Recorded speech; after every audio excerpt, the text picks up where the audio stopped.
wrong with you? What have you done that is so terrible that you're not acceptable to yourself? And I never, ever got an answer that made any sense. You know, they might say something like, well, I'm too fat. Well, so, you know, but when you talk about loving yourself, a lot of people think that that's vanity. But it isn't really. It has nothing to do with that. That is narcissistic. But to really care for you and to acknowledge that you are an important being. It's almost like in the Bible they would say, you recognize that you are a child of God, that therefore you are perfect. But even if you're not a biblical person, if you can recognize that you are a being that has self-worth, if you can really recognize your own worth, then you start to treat yourself differently. And I think that's what's so very important about loving yourself, is you stop beating yourself up, you stop making yourself wrong, you stop talking about how awful you are, and you stop saying things like, I'm really stupid and stuff, and you start to treat yourself with a certain amount of respect. And this makes an enormous difference, because what you give out in life is what comes back to you. So if you're giving out a feeling of, I'm okay, I'm good enough as I am, and I am acceptable, and I love life, and I love me, and you start having gratitude for yourself and for life, then life treats you differently, because you are having a different vibration that you're giving out and getting back. And that's when things really start to flow. Now, a lot of people don't realize it, but you have to practice. You just have to start it. And that's why I try to get people to do a lot of mirror work.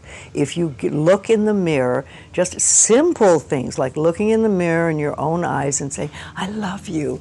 I really, really love you. And it helps if you use your name, Louise, I love you. I really love you. It gets to that little child inside that has been rejected for so long, and it breaks open sort of a dam or a door or whatever you want to call it, and it's like little miracles start to happen. Lots of little good things happen, and the universe loves grateful people. The more grateful you are, the more you get to be grateful about. It's that simple. Life is really very simple. We make it enormously complicated, but it doesn't have to be. Everybody's on a journey from the time we're born till the time we leave. But when we go on a spiritual journey, it seems to be more conscious, and we begin to make conscious choices about life instead of just going on and getting up in the morning and doing our stuff and then going to bed. We begin to make conscious choices of our thoughts and our actions and even the foods we eat and things like that. And it's putting your foot on the pathway one step at a time. And some of us do very devious journeys, and we take lots of little side tracks, and we don't get very far really. And some of us just are very conscientious about it and go one step after another and go closer to our pathway, which is really, to me, I think enlightenment is letting go of all the things we believe that are not benefiting us in life, or that are barriers to our life, to the good things in life, and to release them one by one and just think, I don't have to believe that anymore, or do I want to believe that anymore? And making a conscious choice. When we can understand that every single thing we believe has been a choice, and it may or may not be true. It can be true for you and not for you, because it's your belief system and your belief system, and then I have my belief system. I say a lot, that may be true for you, it's not true for me. I may not say that out loud, but people are doing things or saying things, and I think that to myself a lot. And also, it has nothing to do with me. Whatever's going, that has nothing to do with me, because I'm under the law of my own consciousness. This is my pathway, and you have your pathway, you have yours, everybody does. So we're all on a journey, and I think the more conscientious we are about it and the more conscious choices we make, the better our journey is, or the easier, or the swifter, or we get more goodies, or we have better health, all that stuff.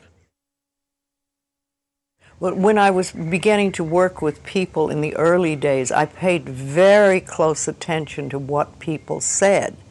And it became a habit with me, and I still do. I listen to what people say more than, you know, the words they're using and everything. And so often I think, oh, if you just wouldn't use those words, if you just take those 3 words out of your vocabulary, because people use negative words a lot, the same ones over and over again. Yes, I hear words, much more than other people. What words would you take out of the vocabulary? Well, should to begin with. That's a big one. Because every time you say should, you're making yourself wrong. Either you were wrong, or you are wrong, or you're going to be wrong. So take that one out completely. And just a lot of negative expressions that people use. I'm not good enough, or this will never work, or oh, it's a rotten day, or, you know, there's just tons of expressions, and we use them over and over again, and they don't do us any good at all. Everybody's journey is individual because we start from different places, so we can't all be having the same journey. But I think we all get certain ahas, and that's when we've sort of learned something. We say, oh, okay, and then if we can keep that, what we've learned, and practice it, then we've made another step and we can move forward. Yes, it's a lifetime journey, and we never stop learning. I'm 80 and I'm still learning. Though the lessons are easier now than they used to be. I like to think of it when we start, we have all these boulders in front of us on our pathway, and we start to get the boulders out of the way, and you finally get to the point where it's gravel. And gravel you can handle, you know. And you can sweep gravel, and you can do things.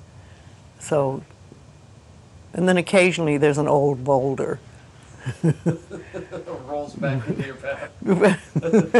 You think, oh, I thought I had that one, but not completely. And you know, also I think that when we learn lessons, we think, oh, I've learned that one, it'll never happen again, I've done that, and that's it. Well, how do you know you've done it unless it comes by once more and see how you react? Have you really learned it? Is it really nothing for you? Have you gone beyond that? Or are you going to go right back into the same old reaction? See, we're never wrong.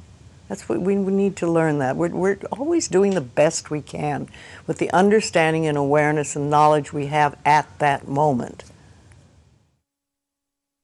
I have a very firm belief that only good lies before me. And with that belief, it doesn't matter what comes, because it'll be only good. And I want it to be new and different and exciting and stuff. No, I'm in my 80s now, and new things are happening. So let it roll.